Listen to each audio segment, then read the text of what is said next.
Now here's where I actually go by the recipe, because if you put too much butter in, your dough's going to get greasy. If you don't put enough in, it's going to be dry, it will crumble up and you can't roll it out. So, and you want to food process it so that it gets into like small pea-sized pieces, not too fine, or again it will be tough. So I just have it in here. We're going to pulse it. This is a lot easier than doing the two-knife method. So you're just going to pulse it a little bit, not too much, until you don't see any great big clumps of butter anymore, or Crisco in this case.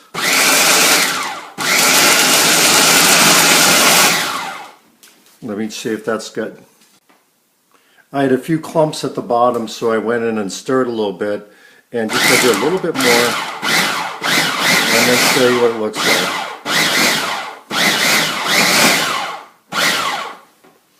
Okay, let's take it off. And can you see little bits of maybe pea-sized crumbs in there, but it's all mixed up. Okay, next part's the crucial part.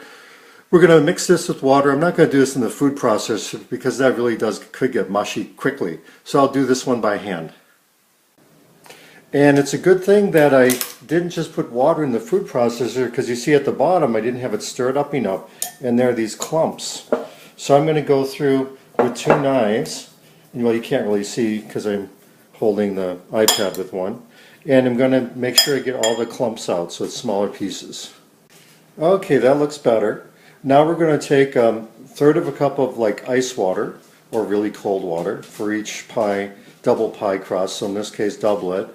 So I'll take 2/3 of a cup, I'll drizzle over at the top and just kind of fluff it up with a fork. Don't mix it a lot or else it's going to get real tough. Okay, so I'm taking this water, I'm drizzling it over the top, as you can see. And I just got this huge salad fork. I'm going to use whatever you have. And this kind of toss it around until it all gets kind of moistened. And then the point is you want to be able to clump it together. So I'll show you how that looks in a second.